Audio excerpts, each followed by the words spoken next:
생방송으로 보내드리는 정치본색입니다. 최경영 앵커가 개인적 사정으로 2주간 자리를 비우게 됐는데요. 오늘은 제가 진행하겠습니다. 여러분 반갑습니다. 정말로 유명한 패널들 모시고 오늘 이렇게 방송 함께 연계되어서 영광이라고 생각하고 열심히 진행해 보겠습니다. 벌써 1600분이 들어와 계신데요. 여러분들 화이팅 하면서 오늘 방송 진행하겠습니다. 김민하 평론가 오셨습니다. 어서 오십시오. 안녕하세요. 김성환 평론가입니다. 네, 안녕하세요. 자, 맥특진연구소에 있는 서용주 소장님 오셨습니다. 어서 오십시오. 안녕하세요. 자, 오늘 아침에 여러분 잘 아시겠지만 속보부터 전해드리겠습니다. 오늘 오전 10시 이제 한 4, 50분 정도 전입니다. 창원지검에 강혜경 공익제보자가 출석을 했습니다. 검찰의 수사 속도가 빨라지는 것인지 아니면 원래 예정되어 있던 출석인지 조금 따져봐야 할 텐데요. 출석 전에 저희들이 강혜경 씨와 전화 통화를 했는데 그 내용 지금 정리되는 대로 보내드리기로 하고요. 자, 어저께는 강혜경 씨 출석 통보와 함께 명태균 대표에 대한 추가 압수수색도 진행됐습니다. 김성환 평론가님, 자, 이 정도면 검찰이 수사를 굉장히 속도감 있게 하겠다라고 볼 수 있습니까? 그러니까 이걸 수사를 하는 건지 아니면은 증거를 확인해보고 수사에 명태균 씨가 폭로하는 걸 대처하겠다 뭐 이런 뜻으로 비추는지 또 뭐 봐야 될 것 같고요. 사실 저는 좀 의심하고 있어요. 명태균 씨가 뭐 2,000개 김건희 여사와 관련되어 있는 대화를 갖고 있다. 그중에서 핵심적인 내용만 200개다 이렇게 주장을 하고 있는 상황이기 때문에 이 디지털 저장 매체에 뭐가 들어있는지 지금 아무도 모르는 상황 아니겠습니까? 검찰 입장에서 만약에 그동안에 윤석열 정부에 해당하는 수사들을 할 때 태도를 우리가 좀 비교해 볼 때 이거 아마 증거를 빨리 확인해 보고 싶은 그런 생각이 있지 않을까. 민정수석이 검찰에 빨리 증거 확인해 보고 어느 정도까지 들고 있길래 저러는지 확인해 보고 싶어서 좀 저렇게 하는 거 아닌가. 막 그런 의심도 하고 있습니다. 저는. 간복입니까? 뭐 간복이보다는 최근에 이제 국정감사에서 심정근 검찰총장과 그 다음에 서울지검 쪽에다가 강력하게 민주당 의원들이 요구를 했습니다. 왜 수사를 이렇게 지지부진하게 하느냐? 명태균이라는 사람이 나와서 지금 대한민국을 이렇게 혼란에 빠뜨리는 게 지금 한 49일째입니다. 근데 대통령실에서는 어떤 조치도 안 하고 있고 검찰도 그냥 지지부진한 상태에서 조금 이제 속도를 내야겠다고 하는 것인데 중요한 건 그거 같아요. 지금 명태균 씨가 본인의 어떤 여러 가지의 불법적인 부분들, 특히나 윤석열 대통령 부부와의 관계를 좀 시선을 이탈시키기 위해서 고위 좀 중진 의원들과의 관계를 계속해서 폭로전을 했지 않습니까?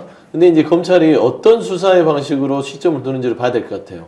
명태균 씨를 두고 진짜 봐야 될 것들은 윤석열 대통령 부부, 그러니까 김건희 여사가 되겠죠. 김건희 여사와 명태균 씨, 그 다음에 김영선 전 의원의 이 과정 속에서, 그리고 강혜경 씨가 얘기했던 여러 가지 영적 대화, 이런 부분들. 이게 지금 명태균 씨와 김건희 여사가 얼마만큼 진행이 됐는지가 조사할 건지, 아니면 단순하게 명태균 씨를 김영선 전 의원과 다른 의원들과의 불법 여론조사와 정치자금 문제로만 털어낼 건지. 저는 수사 방향의 흐름 자체가 결국에는 용산의 면죄부를 주기 위한 속도전 아닌가라는 부분도 좀 솔직히 의심스러운 부분이 있습니다. 용산의 눈치도 보지만 국민 눈치 안 볼 수도 없는데 김민하 평론가, 검찰에서 정말로 각본대로 수사하고 명태균은 그냥 패스시킨다. 이게 가능한 이야기입니까? 국민 눈치를 봐야 되는데 최근까지 국민 눈치를 잘 안 보지 않습니까? 서울중앙지검에서 김건희 여사를 불기소 처분을 하고 보수 언론까지 나서가지고 비웃음을 막 지금 뭐 사고 있는데, 뭐 동아일보에서는 이그노벨상을 주자 그러고 뭐 그런 상황인데, 이 건과 관련해서도 제가 뭐 계속 말씀드립니다만 이미 검찰은 지난 1월달에 다 사실관계, 기본적인 사실관계는 다 눈치를 채고 파악을 했습니다.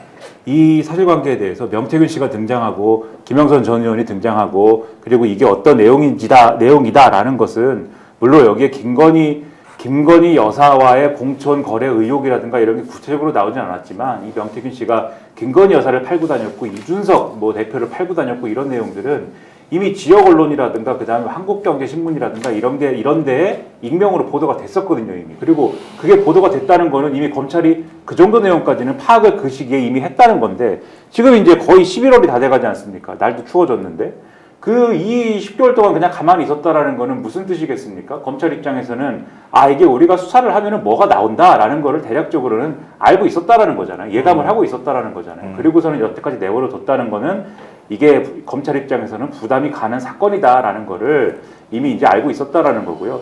그 다음에 최근 상황을 보면은 지금 이제 서영주 소장님 말씀하신 대로 정말 이 사건을 정말 뿌리까지 쭉 파고 들어가지고 윤석열 대통령과 김건희 여사한테 정치적, 법적 부담을 주는 방향까지 갈 거냐, 아니면은 결국은 명태균 씨를 꼬리 자르게 하는 방향으로 갈 거냐, 그 두 개의 방향일 텐데, 근데 어느 방향을 선택하든 검찰은 상당히 난감할 수밖에 없습니다. 왜냐하면 이 윤석열 대통령과 김건희 여사에 대한 어떤 부담을 지우는 방향으로 가게 될 경우에는 검찰 입장에서 당연히 이제 권력에 대한 부담스러운 수사를 하게 되는 거니까 요즘 같은 분위기에서는 그렇지 않아도 지난번에 김건희 여사 조사 한번 하려다가 그렇게 다들 인사에 칼날을 맞고 이제 공중분해됐는데, 그래서 이제 신무정체제가 그래서 등장하게 된 건데, 이게 부담스러워서 못하는 측면이 있을 거고, 명태균 꼬리 자르기로 가자니 이게 김재원 이제 최고위원이나 뭐 홍준표 시장이나 명태균 씨 막 검찰 안 잡아가고 뭐하냐 막 이렇게 소리 높이다가 요즘에 꼬리 내렸잖아요. 그게 왜 그렇습니까? 명태균 씨가 인질을 잡고 있다, 그런 얘기 하다가 이렇게 된 거 아닙니까? 명태균 씨 인질이라는 거는 핸드폰에 뭐가 있는지 모르겠다, 뭐 이런 거잖아요. 그러니까 이것도 명태균 씨를 혹시 잘못 건드렸다가 또 명태균 씨가 여러모로 또 뭘 이렇게 또 공개를 하기 시작하고 그런 뭐 폭로 모드로 가게 되면은 부담스러워지는 그런 측면들이 있기 때문에 함부로 뭐 이렇게 쭉 가기도 좀 어려운 거거든요. 그래서 저는 이게 수사를 뭐 국정감사에서는 입에 단내가 날 정도로 열심히 하고 있다라고 이제 얘기도 하고 그랬습니다만은, 결과적으로는 이게 좀 지지부진한 형태로, 물론 이제 추가적으로 뭔가 액션은 취하지만 부르기도 하고 압수수색도 추가로 한다고 하고 뭐 이렇게 가게 되겠지만, 실질적으로 수사의 내용이 속도가 붙고 하는 것에 있어서는 좀 뭔가 예열이 좀 더 되기 위해서는 시간이 좀 더 필요한 상황이 아니겠는가, 검찰 입장에서 그런 생각이 좀 듭니다. 근데 뭐 받아서 조금만 더 말씀드리면요, 이 수사 서울중앙지검으로 갖고 와야 돼요. 명태균 씨 서울에 있는 것 같거든요. 제가 볼 때는 어디에 있는지 소재지는 잘 모르지만, 그리고 강혜경 씨도 지금 서울에서 계속 있는 상황이잖아요. 관련 증거라고 하면 본인이 갖고 다니는 휴대폰이든 아니면 어디든 간에 뭐 지금 제3의 장소에 숨겨놨는지는 모르겠지만, 일단은 지금 공개 그 뭐 카카오톡이나 페이스북 공개하는 거 보면 다른 휴대폰이나 이런 데 저장되어 있는 거를 찍은 사진을 공개하는 것 같거든요. 들고 다니고 있다는 얘기예요. 어디에 또 복사본을 만들어놨는지 모르겠지만, 그럼 서울중앙지검으로 수사 인력이 충분한 곳으로 끌고 올라와가지고 수사해도 전혀 상관이 없는데, 굳이 저기 창원에 있는 걸 거기다가 두고 공안검사들을 그쪽에다 파견해가지고 거기서 수사하겠다는 게 이게 말이 되는가, 이런 생각이 들고요. 이미 타이밍이 많이 지났어요. 그래서 명태균 씨가 뭘 갖고 있는지를 지금 알지 못하는 상황이기 때문에 잘못 건드렸다가는 아마 더 큰 문제를 발생시킬 가능성이 높고, 수사는 타이밍이라고 얘기하잖아요. 올해 초에 압수수색할 때 그때 태블릿 PC까지 해가지고 6대 압수수색했다고 하고, 강혜경 씨 관련되어 있는 자료들은 다 갖고 갔다고 얘기를 하잖아요. 그때 빠른 시점에 수사를 했더라면, 그때라면 혹시 명태균 씨가 갖고 있는 디지털 자료들을 검찰이 확보했을 수도 있는데, 명태균 씨는 이미 사회적으로 관심의 대상이 되고 타깃이 된다는 걸 다 알고 있는 상황이어서 웬만큼 검찰이 확실하게 압수수색하지 않으면 오히려 벌집을 쏘고 일이 될 가능성이 굉장히 높다. 알겠습니다. 지금 저희들이 이제 통화 녹음을 하나 공개해 드릴 텐데요. 오늘 오전에 강희경 씨가 창원지검에 출석하기 전에 이런저런 내용들을 밝혔는데요. 직접 한번 들어보시겠습니다. 당초 강 국장이 혼자 나가려고 했지 않습니까? 그런 네네네. 이유가 있었나요? 제가 했던 일이라 제가 직접 답변을 하는 게 맞다라고 생각을 하기 때문에 뭐 변호사를 대동하든지 이런 거는 솔직히 좀 절차가 좀 번거롭고, 일단은 저 혼자 가서도 그 진술을 할 수 있기 때문에 혼자 가겠다 했던 거고, 이때까지 검찰 조사 받을 때도 혼자 갔었거든요. 공익제보 담당 변호사가 이제 서울서 내려오고 있다고요? 네네, 그렇습니다. 그 상황은 어떤 거였습니까? 밤늦게 전화를 주셨더라고요. 그 조사 받으러 가는 거 맞는지, 출석하는 거 맞는지 물어보셔가지고 출석한다 했더니 저 혼자 가도 괜찮다, 신경 안 쓰셔도 된다 했더니, 일단은 좀 다시 한번 확인해보고 연락드릴게요 하고 전화 끊었다가 한 10분 정도 있다가 일단 당 차원에서 혼자 이제 가면 안 된다, 변호사가 있는데 동행을 해서 출석을 하는 게 맞다라고 그 변호사님한테 말씀하셨다 하시더라고요. 새벽에 지금 출발하셔가지고 지금 내려오시고 있습니다. 민주당에 있는 공익제보 담당 변호사하고 함께 검찰청으로 들어간다 그죠? 네네, 맞습니다. 마음으로는 안심이 됩니까? 아, 네, 조금 든든합니다. 솔직한 심경은 어떻습니까? 지금 담당하시는 검사님하고 수사관님이 제 진술이라든지 증거를 정확하게 이제 갖고 계시고 그걸 토대로 해서 지금 조사를 하고 있기 때문에 저는 그 분들을 믿고 있고 끝까지 믿을 겁니다. 오늘 수사가 두 가지죠. 변하게 하고 이제 가져갔던 물건하고 내용들을 토대로 아마 확인 작업을 하실 것 같거든요. 네. 그리고 그 김영선의 그 급여 이게 그 명태균 쪽으로 흘러간 거랑 그리고 김 여사의 그 공천 개입 관련해서도 확인을 할 겁니다. 네네. 어쨌든 잘 마치고 나오시길 바라고요. 네. 많은 감사합니다. 국민들이 성원해주고 있다는 사실 잊지 말길 바라겠습니다. 오늘 제가 통화 녹음을 하면서 좀 빨리 들으라고 1.15배속 한 15% 정도 속도를 높였는데 네네. 거의 변조된 목소리로 나와서 여러분 듣기 좀 불편하지 않았나 이런 생각이 좀 듭니다.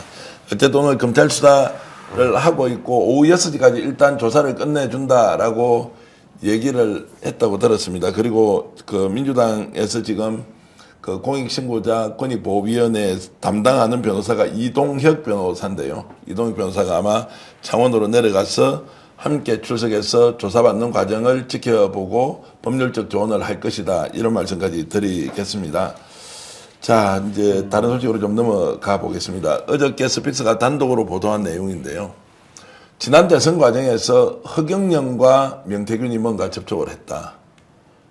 무엇 때문에 접촉을 했느냐? 누가 그런 요청을 했느냐? 구체적으로 여론조사 그리고 ARS 홍보까지도 미래한국연구소가 맡았다는 얘기를 듣고 설마 했는데 정말 주소의 세계가 연결이 된 것이나 초현실적인 미래를 예감하면서 사전에 치밀하게 준비를 한 건 아니냐라는 생각이 들었는데요. 자, 허경영을 5%까지 높이기로 했는데 그것이 이루어지지 않아서 결국에는 이제 모든 것이 중단되었다라고 이제 합니다. 네네. 그러니까 제가 보면 이 명태균 씨의 수사를 계속 얘기 안 할 수밖에 없는 이유가요.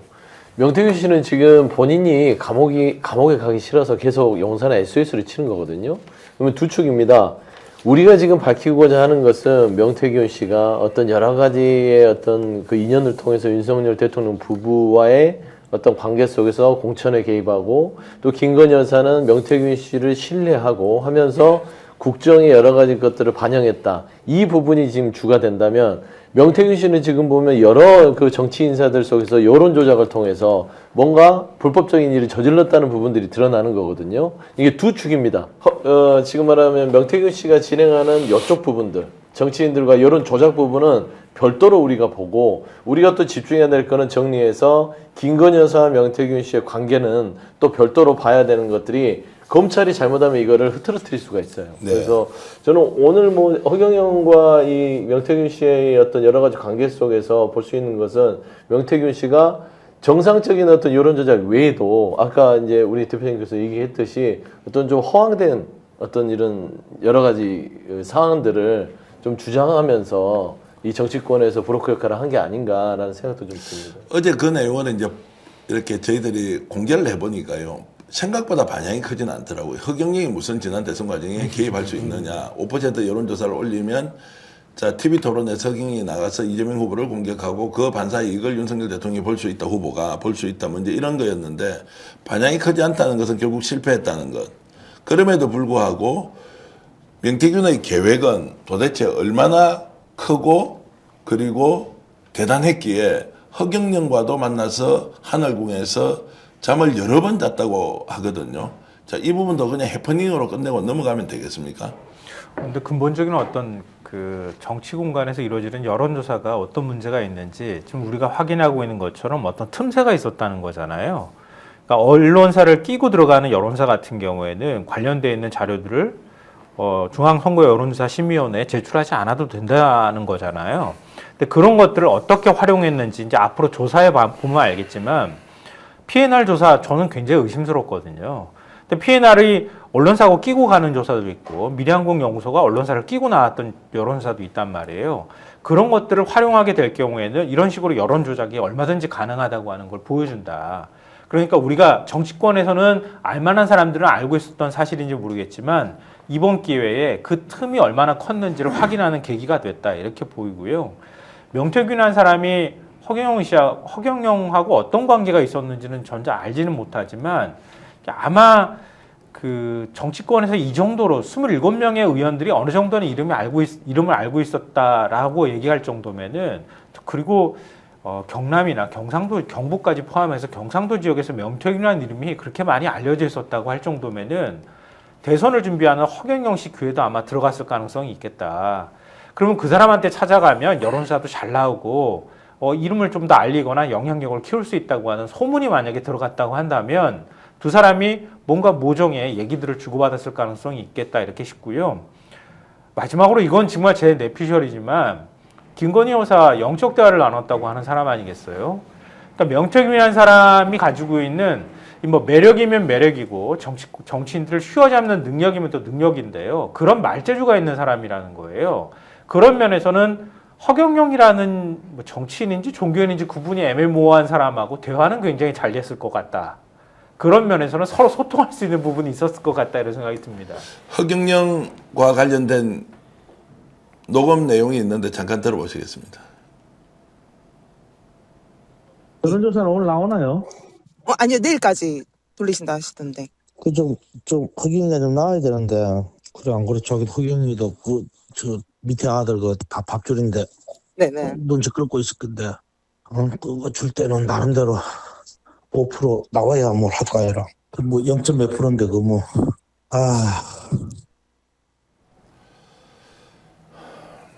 자, 어찌됐든 이제 저런 내용들은 좀 더 살펴보기로 하고요. 추가적으로 드러날 사항들이 있다고 저는 보고 있습니다. 일단 윤석열 대통령과 한동훈 대표 간의 어제 면담, 지금 말도 많고 탈도 많고 오히려 아니한만 못한 결과를 낳았는데요. 윤석열 대통령과 한동훈 국민의힘 당대표 간에 만났던 내용을 놓고 친한계의 대표적인 정치인이죠. 김종혁 최고위원이 했던 말이 있는데 그 얘기부터 먼저 들어보겠습니다.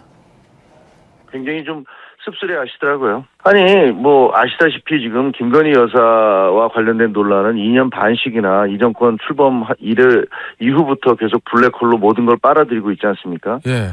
그 대통령께서 굉장히 잘하신 분도 많아요. 김건희 여사 블랙홀 때문에 이런 모든 것들이 다 빨려 들어가서 아무것도 지금 빛을 보고 있지 못하거든요. 예.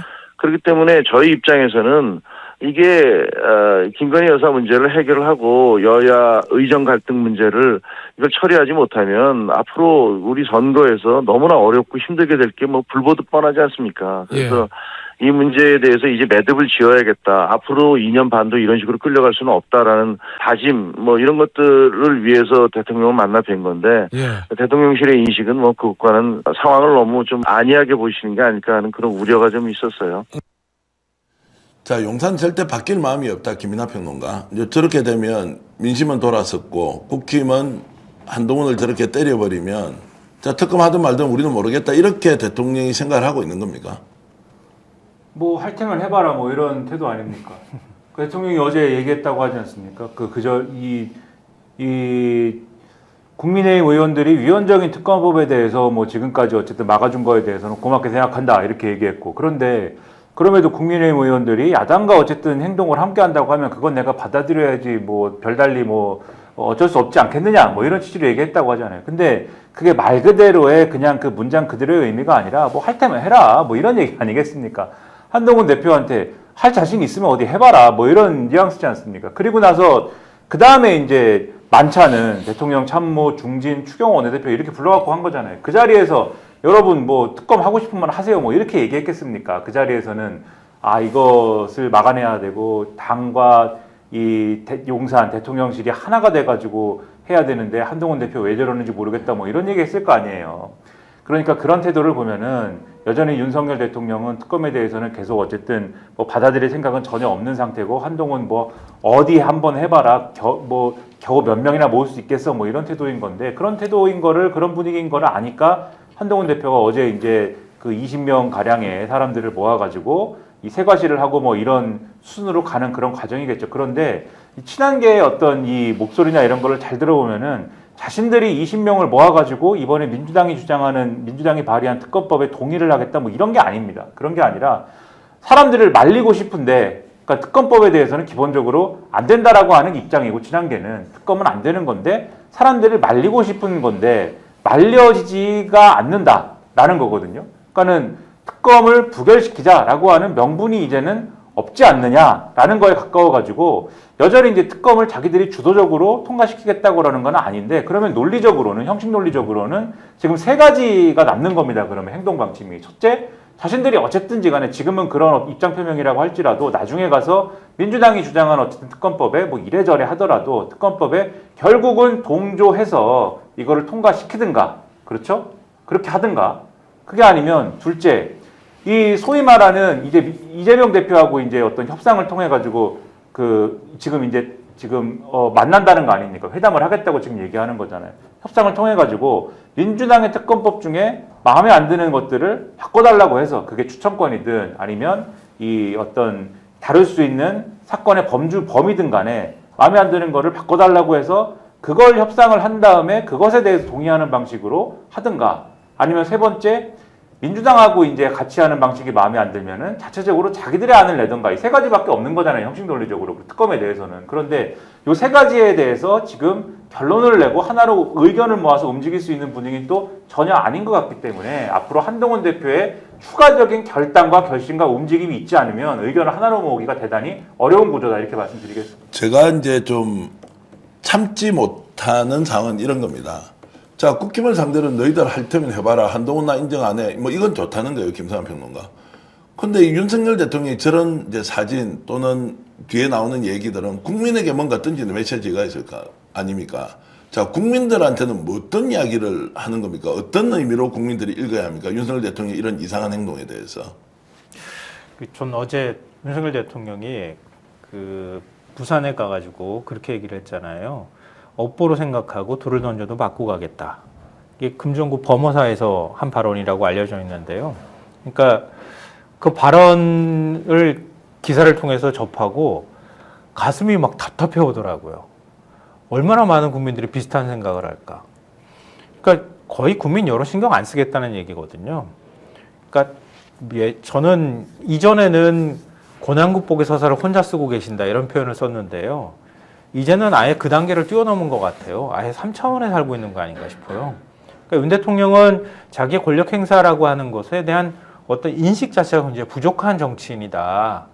그러면 국민이나 아니면은 다른 사람들, 국민의힘 내부에서 뭔가의 지적을 하는 것에 대해서는 이도 안 들어가는 얘기를 지금 안 들어간다는 인식을 갖고 있는 거 아닌가 싶어요. 그러니까 국민이 아무래도 그러니까 이 굉장히 좀 뭐라 그럴까요?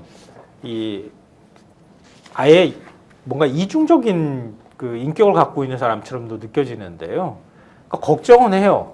걱정은 하는데 그 상황인식 자체는 자기를 중심으로 해서 상황인식을 하는 것 같아요. 그러니까 자기는 굉장히 어렵고 지금 굉장히 억울한 상태고 자기는 올바른 길을 갖고 가고 있다라고 하는 인식을 갖고 있는데 국민들이 알아봐 주지 않는 것에 대해서는 굉장히 초조해하는. 그러니까 한동훈 대표랑 만나가지고 서로 간에 아무런 대화도 사실 성과도 없었는데 한동훈 대표 해볼 테면 해봐라 이런 식의 태도를 취해놓고 갑자기 밤에 추경호 원내대표 막 급히 불러들인 거랑 똑같은 거라고 생각해요. 그러니까 자기는 인식은 하나도 바뀌지 않았는데 상황은 또 걱정이 되는 거예요. 이런 이중적인 생각들을 갖고 있기 때문에 문제를 전혀 해결할 능력이 없다. 이걸 좀 보여줬다고 저는 생각해요. 네. 본인은 억울하다는 겁니까? 아니면 김 여사 문제를 자신이 직접 나서서 해결할 수 없다고 이렇게 실토를 하는 겁니까? 어떻게 둘 다 해서 아니고요. 그냥 확증 편향입니다. 본인은 잘하고 있다예요. 잘하고 그러니까 있다. 강혜경 씨가 명태균 씨의 말을 빌려서 했던 칼든 장님입니다. 장님인데 칼은 잘 써요. 칼을 들고 있는 장님입니다. 장님입니다. 그러니까 본인이 뭐를 하고 있는지 뭘 베는지 제대로 하는지를 모르고 그냥 나는 지금 칼을 잘 쓰고 있고 어깨 위에는 안전주술사 김건희 여사가 있는 거 아니겠어요? 김건희 씨가 있으니까 이 조합이 본인은 최상이라고 생각하고 이 부분 이해를 못하는 사람들은 박국가 세력이고 헌정질서를 무너뜨린 사람이고 정부를 흔드는 사람이라고 얘기를 하는 거예요. 그러지 않고서는 이해가 안 되잖아요. 그러니까 장님이기 때문에 자기가 뭐를 아무것도 못 보면서 뭔가를 본다고 착각하는 것이죠. 왜?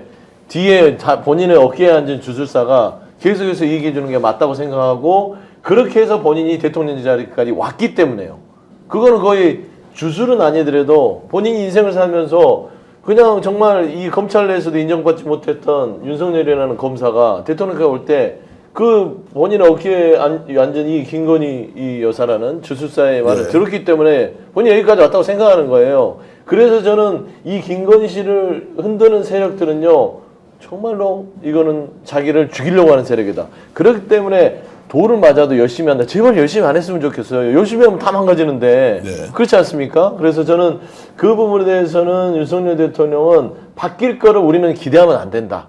더 이상은 안 되는 부분이고, 두 번째, 어제 한동훈 대표가 갑자기 이제 그 친한계 그룹들 번개 모임을 이제 소집했지 않습니까? 오후 3시에서 지금 저녁까지 만찬했다고 하는데 27명에서 30명 정도가 모였다고 합니다. 배지들이요. 그리고 한동훈 대표가 무슨 얘기를 하냐면 결국에는 이제 이 윤석열 대통령으로 인해서 계파 갈등, 그 다음에 한동훈과 윤석열의 한판 승부가 벌어질 것 같은데 그 말을 했대요. 용사는 지금 말을 각색하려고 하지 말고, 말을 이제 꾸며내려고 하지 말고 예쁘게 김건희 여사에 대해서 예스냐 노냐 답할 때다. 그런 얘기를 했다는 거 합니다. 왜냐면 결국에는 윤석열 대통령은 그 부산에 가서 했던 말들은 한동훈이 아니라 그 누구가 본인에 대해서 김건희 특히 여사에 대해서 흔들면 가만두지 않겠다. 저는 그 얘기 같아요. 근데 이게 제가 그 말씀을 드릴게요. 이게 검사의 세계관인데, 근데 검사의 세계관이라기보다는 검객의 세계관 아니냐 이런 거잖아요. 그러니까 검사라고 할 때는 뭐 사전적 의미로는 뭐 입버릇처럼 얘기하지 않습니까? 법과 원칙에 따라서 법에 어긋나면 어쨌든 뭐 수사를 하고 기소를 하는 거고 아니면 아니다 이렇게 얘기를 하지만, 우리가 현실에서 보는 특히 엘리트 특수부 검사들의 세계관은 본인들이 위법이면 위법인 거고 아니면 아닌 거잖아요. 본인들이 정하는 거 아닙니까? 기소권을 갖고 있기 때문에. 기소할 만한 사안이면 기소하는 거고 아니면 아니지 않습니까? 그러니까 김건희 여사 도이치모터 주가 조작 사건 관련해서 그런 거 아닙니까? 불기소할 만한 사안이면 다 아니라고 하는 거지 않습니까? 그러니까는 합법이냐 위법이냐는 본인들이 결정하는 것이기 때문에 윤석열 대통령도 본인이 죄가 없다고 하면은 없는 거예요. 세상 만사 그런 겁니다.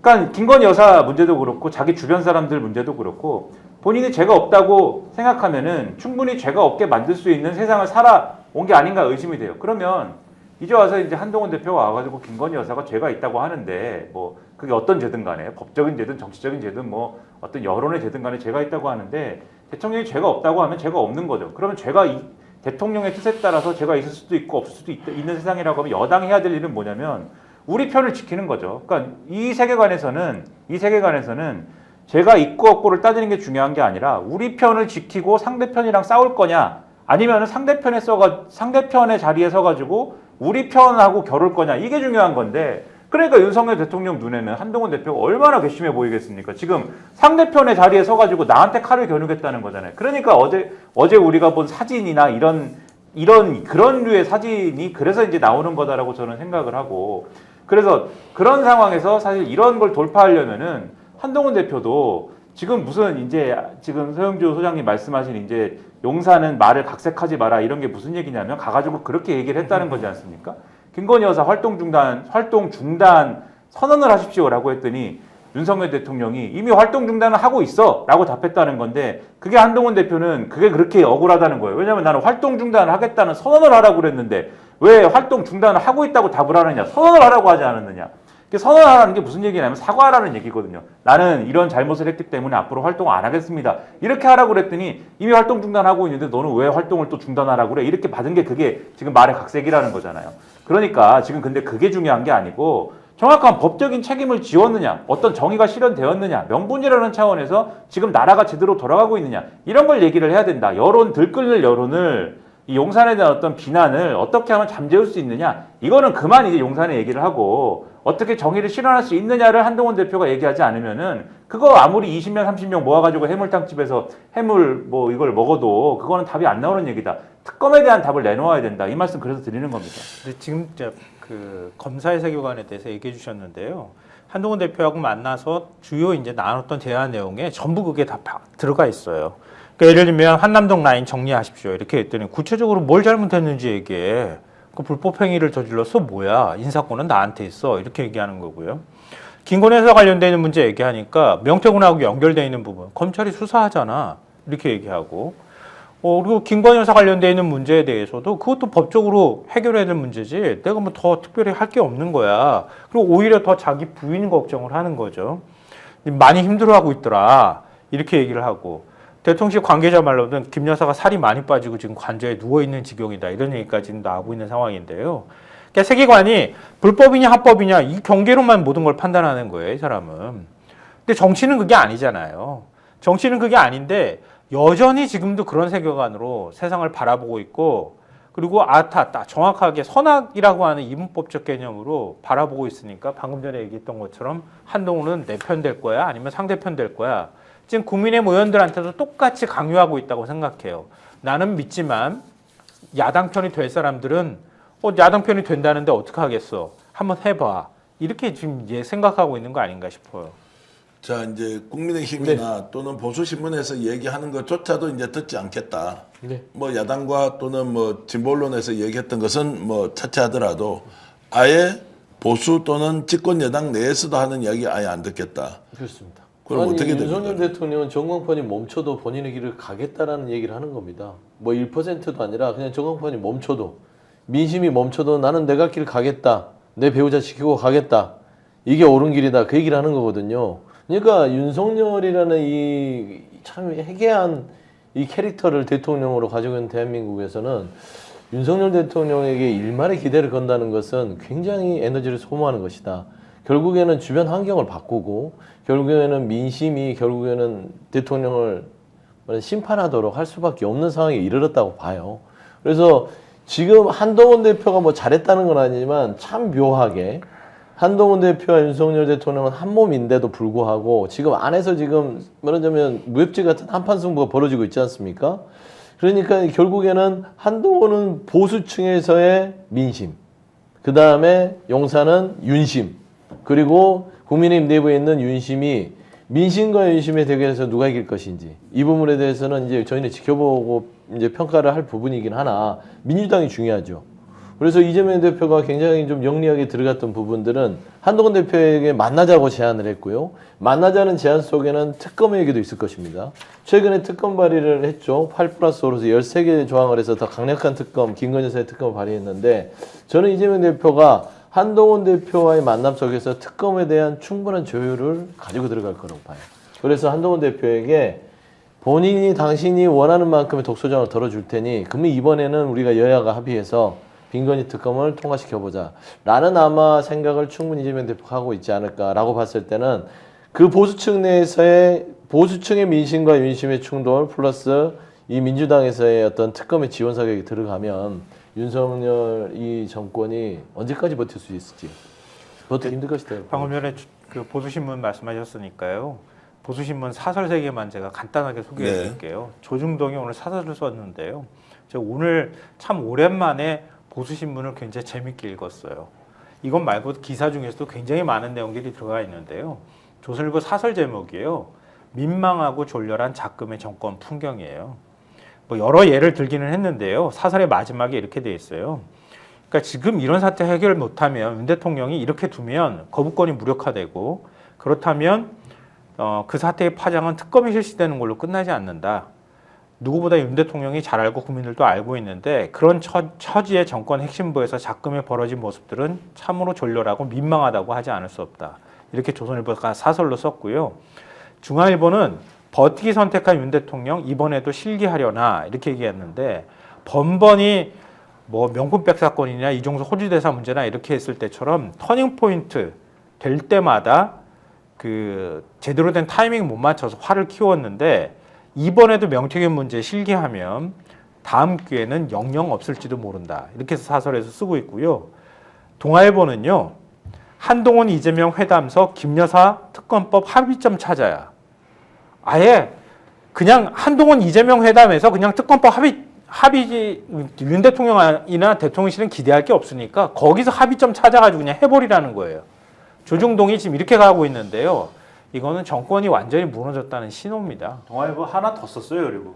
그 밑에 썼잖아요. 명태균 씨하고 뭐 이런 나는 무속과 관련된 뭐 주술과 관련된 대화에 대한 내용을 쭉 쓰면서 이게 말이 되냐 이런 얘기가 나오는 것 자체가 말이 되냐 이게 뭐냐 이런 얘기까지 쓸 정도인데 이 특검과 관련돼서는 특히 동아일보의 사설이 저는 굉장히 이제 중요한 신호다라고 보는 게 아까 말씀드리지 않았습니까? 한동훈 개라고 하는 사람들 그리고 한동훈 대표가 취할 수 있는 논리적인 형식 논리적인 길이 세 가지가 있다 이렇게 말씀드렸는데 동아일보는 그 중에 하나를 지금 짚은 거잖아요. 이재명 대표 만나가지고 특검법에 협상을 해갖고 합의를 해라 이렇게 짚은 겁니다. 근데 저는 한동훈 대표가 그 정도의 정치력이나 정치적인 어떤 인사이트를 갖고 있는지는 좀 의문은 가지고 있어요. 왜냐하면 협상이라는 거는 굉장히 고도의 어쨌든 그 정치적인 계산과 그 능력이 또 자기 편을 또 이렇게 조율할 수 있는 능력들이 필요한 것이기 때문에 쉬운 일은 아니다라고 생각합니다만 저는 결과적으로는 민주당이 그 과정에서 상당한 어쨌든 이 능력을 보여주면 협상 능력을 보여주면 한동훈 대표가 어떻게 하든 이게 협상의 어떤 딜에 도달하지 않더라도 합의에 도달하지 않더라도 결과적으로는 국민의힘의 이탈표를 좌우할 수 있는 어떤 정국을 충분히 만들어낼 수 있는 기회가 될 수 있다 이렇게 생각이 됩니다. 지금 한동훈 대표가 요 윤석열 대통령한테 이렇게 망신을 당하기 직전까지 이 국회의원들한테 했다는 말을 보면은 이것도 보수 언론에 보도가 된 건데 이 특검법의 수사 범주에 명태균 씨 의혹이 들어갔기 때문에 이거는 우리가 인정할 수가 없다는 취지로 얘기를 했다는 거예요. 왜냐? 이게 수사를 해본 사람이지 않습니까? 한동훈 대표는. 자기가 해봤으니까 그림이 그려지는 거예요. 명태균 씨 의혹은 뭐냐? 공천 이제 관련 의혹인데 공천 관련 의혹을 특검이 만약에 수사를 한다고 하면은 어디를 압수수색해야 될까? 당사를 압수수색해야 된다. 그러면은 국민의힘 당사를 압수수색해야 된다라고 할 때는 이게 뭐 당 활동을 이제 해보신 분들은 조직 생활을 해보신 분들은 아시겠지만 그거는 생리적으로 거부감을 가질 수밖에 없거든요. 국회의원들은. 스픽스 압수수색 한다고 그러면 우리 거부감 느끼지 않습니까? 그냥 뭐 여러 가지 다 떠나서 정기환 대표님 지금 심각해지잖아요. 표정이 지금. 분노가 지금 끌어오르지 않습니까? 스픽스를 압수수색 하다니. 그런 얘기가 있는데 그러니까 이런 것들을 가지고 예를 들면 협상 과정에서 그럼 명태균 관련 의혹은 안 하겠다는 게 아니라 사실은 상설특검으로 하는 방법도 있거든요. 이런 거는 나중에 빼놨다가. 그런 식으로 잘 이런 것들을 조율해가지고 이탈표를 최대한 이제 늘리는 방향으로 충분히 협상 과정에 보여줄 수 있는 모습들이 있다, 민주당이. 그러니까 이런 기회들을 잘 활용하는 게 중요하다, 이렇게 말씀드립니다. 저는 뭐 한동훈 대표를요, 리틀 윤석열이라고 지금도 생각하고 있지만 세계관이 비슷해요. 큰 차이 사실은 없는 거예요, 세계관이. 왜냐하면 자의적으로 자기 마음대로 선악을 규정하고 범죄인지 아닌지를 규정해 버리잖아요. 그러니까 한동훈 대표가 만약에 배포가 있다고 하면은 확 또 밀어붙여야 되는 거예요. 근데 지금 못 밀어붙이잖아요. 만찬을 하면서도 그 자리에 참석한 사람들한테 특검법에 대해서 이런 이야기 꺼낼 시기가 아니다. 특검법 이야기는 하지 말자 이러면서 미리 선을 그었다 그래요. 얘기하기 전에. 그러니까 거기까지 나아가면 안 된다 이렇게 얘기를 하는 건데 그러니까 회동 전에 윤 대통령하고 회동 3시간 전에 이재명 대표하고 만난다고 얘기했던 거는 이번 회담은 안 될 거라는 생각, 윤 대통령하고 만나가지고 뭔가 성과를 내기는 어렵다고 하면서도 윤 대통령을 압박하는 수단으로 카드로 활용한 것만은 틀림이 없는데 그런데 특검법 문제를 꺼낼 때 이건 완전히 서로 간에 완전히 갈라선다는 생각을 하고 공멸로 간다고 하는 겁을 먹고 있는 거예요. 그러니까 일단 특검법 카드는 아껴두는 건데 이재명 대표가 저는 정치력을 어느 정도 발휘를 하더라도 예를 들면 제3자 특검 조항을 차상위 특검법 같이 그렇게 제안을 한다 하더라도 저는 한동훈은 못 받을 거다. 당분간은. 자, 특검을 과연 받을 수 있을지 없을지 여러분 좀 더 깊이 있는 얘기 해보겠습니다. 자, 잠시 후 광고 보고 다시 돌아오는데요. 채널 고정하시고 나가지 마시고요. 조금만 기다려 주십시오. 다시 돌아오겠습니다. 아니 왜 아직도 3년간 같은 통신사 인터넷 계속 쓰고 계세요? 인터넷 가입 시 48만원 무신 변경 시 추가 혜택이 주어집니다. 인터넷 비교원 통해 인터넷 가입하고 시민에게 홍보해주세요. 지금 몽고에 인터넷 비교원 검색 후 3초만에 감동된 거 비교해보세요. 인터넷 비교원. 자, 인터넷 비교원 광고 나갔습니다. 인터넷 가입 혜택을 비교하느라 시간 낭비하고 계신 분들은 3년마다 가입해도 현금 사은품을 주는 인터넷 비교원을 소개합니다. 인터넷과 휴대폰 그리고 가전제품 렌탈을 비교원을 통해 가입하면 최대 48만원, 휴대폰을 통신사만 변경해도 최대 30, 그리고 정수기 렌탈 시는 최대 30만원 추가로 드렸어요. 총 108만원의 현금 혜택을 받으실 수 있습니다. 현금 사은품 혜택을 원치 않을 경우에는 삼성 55인치 TV로 선택이 가능하고 인터넷 신규 가입 후 소개한 친구가 가입할 때는요. 또 신세계 상품권 4만원을 무제한으로 드리는 이벤트가 진행되고 있습니다. 스픽스 유튜브 보고 왔다고 말씀해 주시면요. 고함량 비타민 B가 들어있는 웰쉐이버의 제품을 드리는 이벤트 진행 중입니다. 지금 바로 1670-2571 인터넷 비교원을 직접 전화해 주시거나 네이버에서 검색해서 문의해 주시면 고맙겠습니다. 인터넷 비교원 여러분 인터넷 교체 시에 꼭 활용해 주시길 바라겠습니다. 조금 전에 제가 광고 나갈 때 질문을 드렸는데 지금 이런 상황에서도 윤석열 대통령을 옹호하는 사람들이 있느냐 없느냐? 꽤 있습니다. 자, 그러면 진심입니까? 아니면 정치적인 논리 때문에 어쩔 수 없이 그런 말을 합니까? 그거는 이제 좀 들여다봐야 될 사항이기 때문에 정치적인 계산 없이 어떻게 옹호를 하겠습니까? 제정신이라면 옹호를 할 수가 없죠. 왜냐하면 국민들이 보기에도 지금 윤석열 대통령의 국정 운영이 정상이라고 생각하는 국민들이 많지 않잖아요. 그렇기 때문에 이제 그 옆에서 편을 든 사람들은 이 옆에 있어야 내가 얻어먹을 게 있다라고 하는 사람들이 있는 거 플러스 누굽니까 그런 분들은? 뭐 지금 현재 메시지들을 보면은 당내에서는 권선동 의원이나 그다음에 추경호 원내대표가 대표적으로 김건희 여사의 검찰의 무혐의에 대해서 편을 들고 이번에 한동훈 대표 가고 난 다음에 만찬에 불려가서 이쁨 받았잖아요.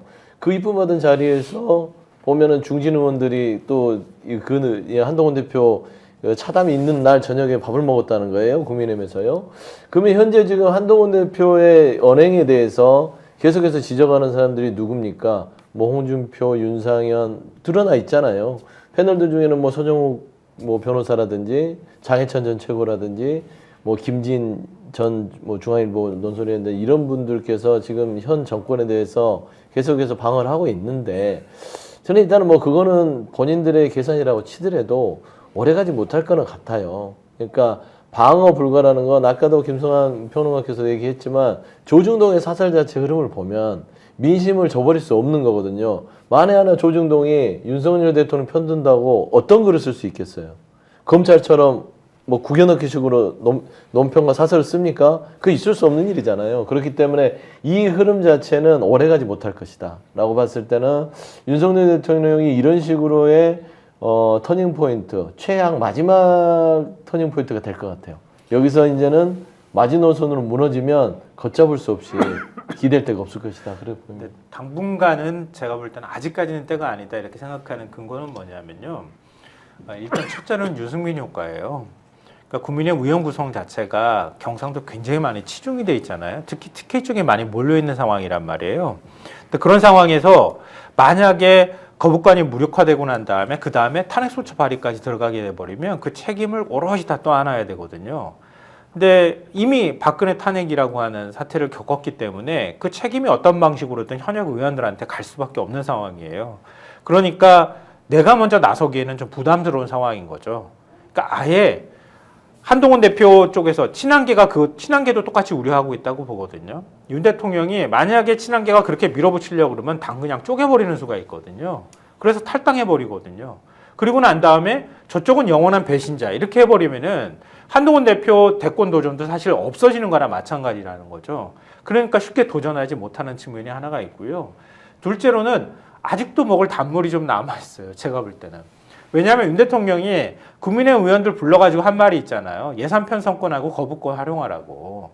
근데 거부권은 지금 활용하고 있는 거니까 예산 편성권 활용하면 되거든요.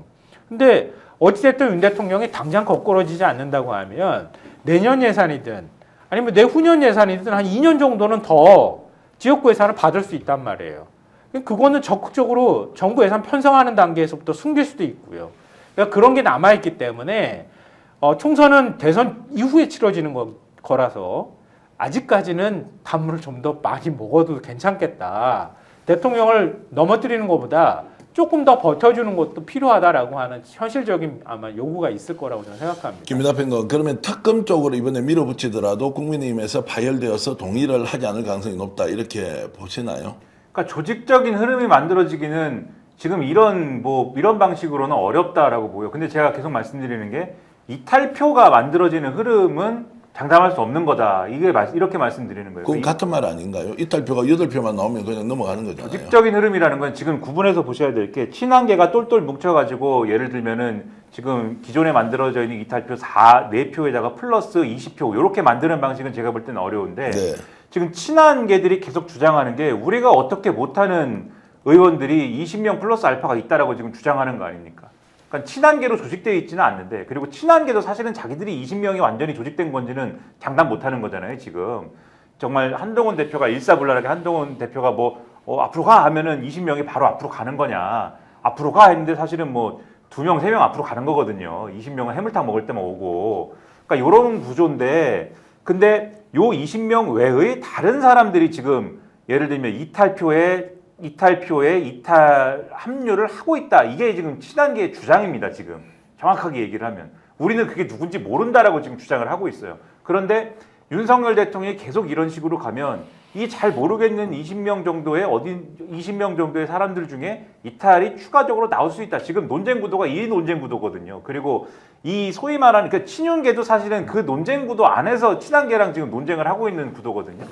그래서 이게 원래 계속 말씀드립니다만 이 매직 넘버라고 하는 게 8이 아니고 한 20쯤 되면은 이게 그렇게 큰 변수가 아닐 수 있는데 매직 넘버가 8이기 때문에 이 조직되지 않은 흐름에서의 이탈표가 조금만 더 나와도 이게 문제가 되는 거 아니냐 이 논리가 성립이 되는 거죠. 그래서 그 가능성을 계속 말씀을 드리는 건데 근데 저는 이제 그런 것도 이제 민주당이나 이 범야권이 그러한 이탈표를 우발적인 이탈표들을 계속 끌어내는 흔들기도 계속 해야 된다고 보지만 저는 한동훈 대표도 지금 이 상태를 계속 유지하는 게 과연 이득일지도 계속 생각을 해봐야 된다. 이 말씀도 같이 드리는 거예요. 왜냐하면 아까 유승민 효과를 말씀하셨지만 지금 보수 정치에 누군가는 그 유승민 트라우마, 유승민 프레임을 깨야 된다라고 생각을 합니다.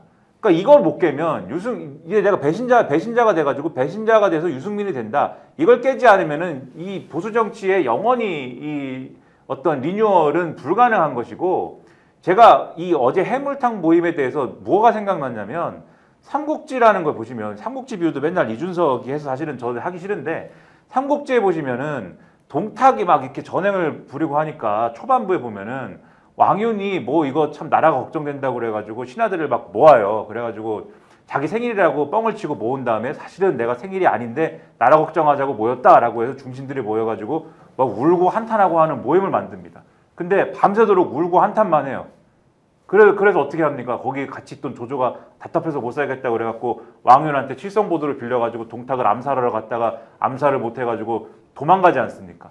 그쵸? 그 어제 모임이 그런 모임이다. 근데 조조가 암살을 실패했지만 그 시점에 조조가 그렇게 나중에 대성하리라고 상상한 사람은 없지 않습니까? 결국 나중에 자기 고향에 가서 18로 제후군을 모으잖아요.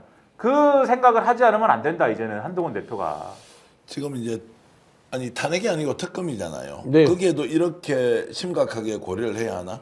예를 들어 탄핵이면 유승민 트라우마가 있다고 하지만 특검을 패스시키는데 뭐 조직과 비조직 뭐 이렇게 해서 그냥 자유투표 비슷하게 맡기면 끝나는 거 아닌가요? 아니 한동훈 대표 입장에서는 특검을 찬성할 수가 없어요. 당대표이기 때문에. 예. 왜냐하면 특검 내주는 거잖아요. 그게 유승민 말씀했던 그런 트라우마를 벗어나겠다. 특검이라도 탄핵에 준하는 부담감을 가진다. 아마 탈당 정도는 요구할 수 있겠죠. 당정을 분리하자. 그러면은 대통령에 대한 탈당을 요구하는 게 당대표로 살 수 있는 것이고 특검은 기본적으로 정서가 갔다가 법의 영역에서 대통령을 감옥에 보내겠다는 느낌을 주기 때문에 당대표 입에서는 안 나와요. 절대 안 나올 겁니다. 그냥 한동훈이 얘기할 수 있는 거는 국민. 매번 국민 얘기잖아요. 국민이 이렇고 국민의 눈높이 국민 하고요. 그 다음에 결국에는 김건희 여사에 대해서 제대로 좀 해달라고 조를 것이고 특검은 안 된다라고 할 겁니다. 본인은. 하지만 친한계를 통해서 특검은 되겠다고 계속해서 분위기를 잡을 거예요. 특검해야 된다. 어떻게 될지 모른다. 그러니까 국합은 자기가 하고 배드캅은 옆에 있는 친한계들에게 역할을 줘서 역할극을 가지고 본인이 지금 당을 장악하는 게 가장 큰 어떤 숙제일 거고요. 따지고 보시면 지금 한동훈 대표가 시간이 많이 남지 않았어요. 윤석열 대통령이 그 면담 과정에서 거의 폭압적인 어떤 면담을 했지 않습니까? 거의 뭐 한 대 칠 것처럼. 그리고 모멸감을 줬고요. 그 다음에 추경호 원내대표를 불렀다는 건 한동훈 대표를 12월 안에는 드러낼 수 있는 방안을 고민해봐라. 식물 대표로 만들어야 그 5단을 줬을 공산이 커요. 그걸 알았기 때문에 어제 긴급하게 불러서 친환경의 새 규집과 어떤 방안을 논의했다라고 보는 게 맞고, 오늘부터의 메시지들을 주목하면 한동훈 대표는 메시지가 굉장히 특검을 빼고는 세질 것이다.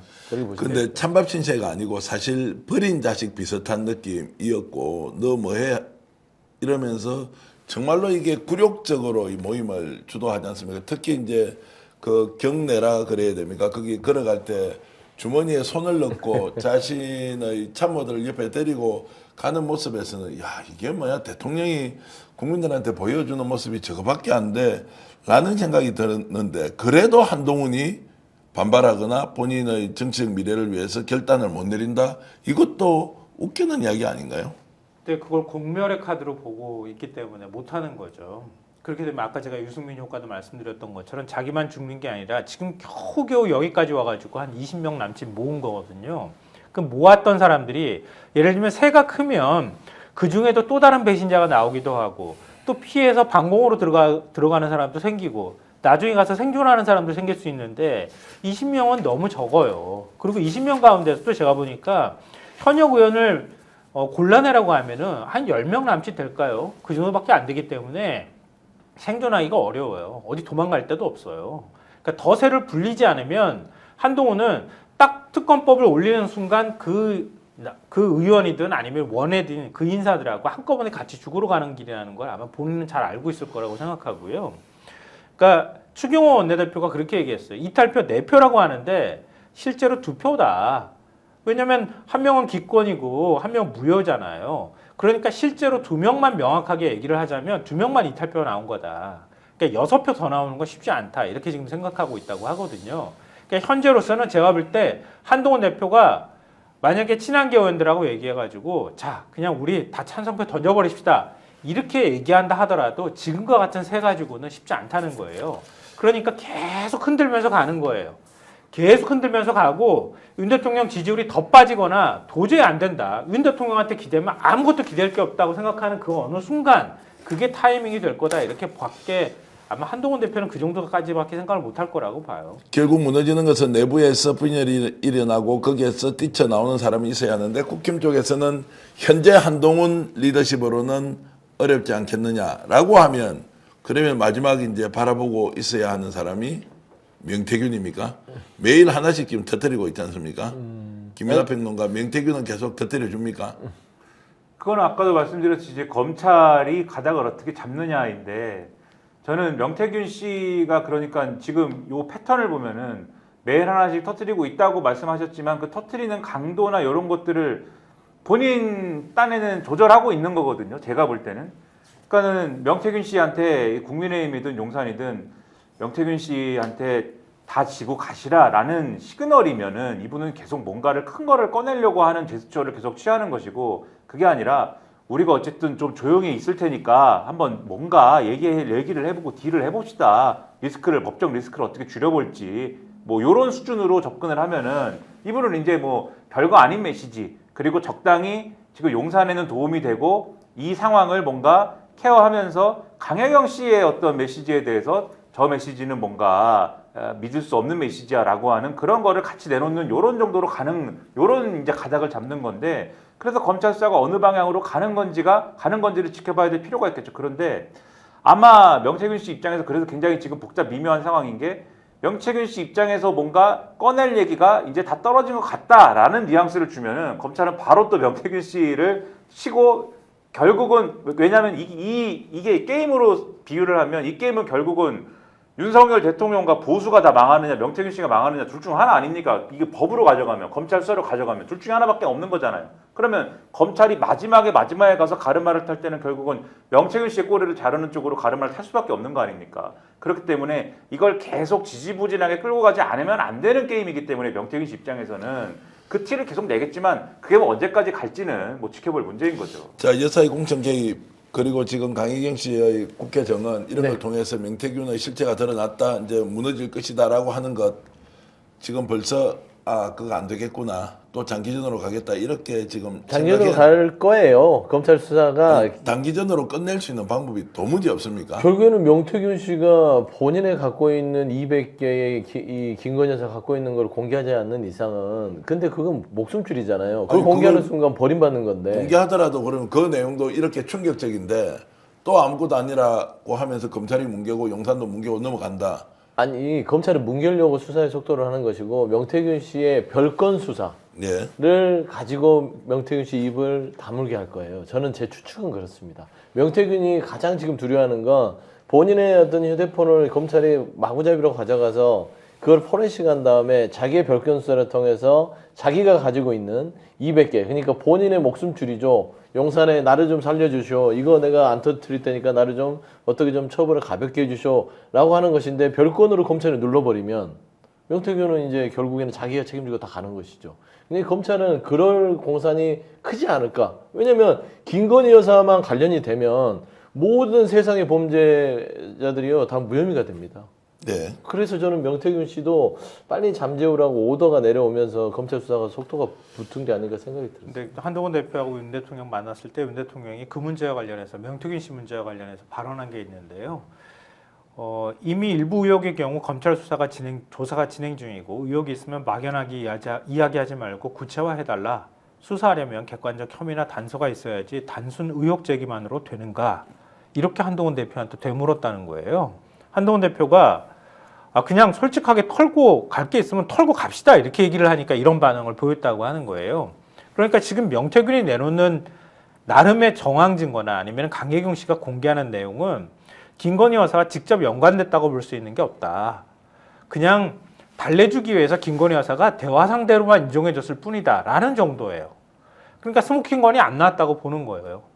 명태균 씨가 만약에 그걸 들고 있다고 하면은 아까 김민하 평론가 얘기한 것처럼 계속 시간을 끌면서 검찰이 나를 어느 정도 털지를 확인하고 난 다음에 딜을 할 여지가 생겼을 때 그걸 검찰에 주든가 항복하든가 아니면 그냥 조용히 있던가 그렇게 될 수밖에 없는 상황이거든요. 근데 뇌물사건 수사에서는 통상적으로 돈을 주고 받은 사람들의 증거보다는 진술이 굉장히 중요하지 않습니까? 공천거래도 마찬가지죠. 그게 무슨 증거가 남을 수가 없지 않습니까? 두 번째, 지금 창원지검에서 수사하고 있는 내용 고령군수 예비부였던 배모 씨, 대구시의원 출마했던 이모 씨라는 사람이 실제로 줬던 돈이 6천만 원이고 거기에 대해서 차용증을 썼느냐 아니냐. 그보다 돈이 훨씬 더 많다라는 진술이 검찰에 되어 있고 그 증거자료 일부가 제공이 됐다는 것을 여러분들께 처음 말씀드리는데 그러면 검찰이 마음먹으면 바로 이것을 주도했던 명태균은 공천 대가로 돈을 1억 원, 2억 원을 받았다라고 하면 바로 구속영장을 청구할 수 있는 거 아닙니까? 그것조차도 윤석열 대통령 얘기대로 증거가 없고 정황과 진술만 있는 거 아니냐 이렇게 한다는 것은 말이 안 되잖아요. 그래서 윤석열 대통령에 대해서 이제 아까 김민하 평론가가 이제 엘리트 검사의 사고라서 하는데 저는 윤석열 당시 검사는 엘리트라고 취급을 못 받았기 때문에 아마 저런 것 같아요. 엘리트 축에는 못 끼기 때문에 이 윤석열 대통령의 말대로 증거와 법리 지금 검찰의 수사, 지금 김건희 여사에 대한 부분, 명태균의 수사에 대한 거 보면 이런 식입니다. 살인 현장 자체에서요. 명백하게 CCTV에서 그 사람이 죽이는 장면을 확보해야만 이게 증거예요. 그런 지금 논리를 펼치고 있는 겁니다. 아니잖아요. 이 사람이 동기가 알리바이가 용의자로서 충분하다 싶으면 일단은 구속을 시켜놓고 나서 조사를 하지 않습니까? 증거를 찾고요. 그렇게 해야 되는 게 맞는데 저는 명태균 씨 정도의 의혹이 45일, 6일 됐는데 지금까지 놔둔 거 보면 결국에는 이 사람에 대해서는 봐줘야 되나 말아야 되나라는 고민을 했던 것 같아요. 그래서 지금 검찰 수사는 이제 용산에서 나름대로 시그널을 받고 일단 명태균에서 꼬리를 잘라라 라는 어떤 그런 움직임이 아닌가 좀 지켜봐야겠지만 그런 생각이 듭니다. 제가 엘리트 특수부라고 하지 않았습니까? 저는 특수부에 이제 윤석열 검사가 이제 소속이 돼서 엘리트 특수부에서는 증거가 그 사람들이 있다고 하면 있는 거고 없다고 하면 없는 거 아닌가 저는 그렇게 생각하고 있습니다. 엘리트가 저 따위 짓을 하니까 나라가 이 모양 이 꼴이다 이 말씀 드리고요.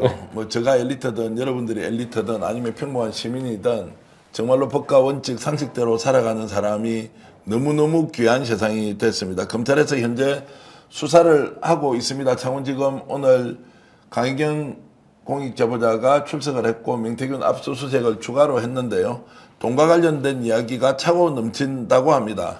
그리고 이미 돈을 주고 돌려받았다는 사람 한 사람은 임명직으로 임명이 되어서 지금 현재 활동까지 하고 있다는 제보가 있으니 이 정도 내용을 알고 있는 검찰이 제대로 진행하지 않고 사법 처리를 하지 않을 수 있다. 명태균과 뭔가 사전에 기획하고 계획하고 그래서 용산의 눈치를 보면서 검찰이 있는 둥 없는 둥 마무리를 하기에는 한계가 있을 것이다. 이 말씀을 드리고요. 오늘 정치본식 오랜만에 나와서 여러분들과 함께 했는데 김민하 평론가 그리고 김성한 평론가 서용주 맥정치사회연구소장님 감사드립니다. 고맙습니다. 네, 감사합니다. 자, 지금도 4,000명 우리 동시접속자 방송 봐주고 계시고요. 구독, 좋아요 눌러주시면서 저희들 응원 많이 해주시고 요즘 많은 제보가 들어오고 있습니다. 그 제보 확인하고 여러분들과 함께 공유하고 있습니다. 스픽서 102만 명을 넘어서고 있습니다. 여러분 덕분입니다.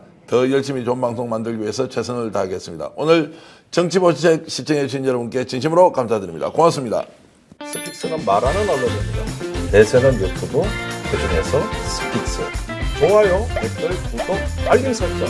여러분이 저희를 사랑해 주시고 우리가 여러분을 사랑하는 4가지 방법입니다.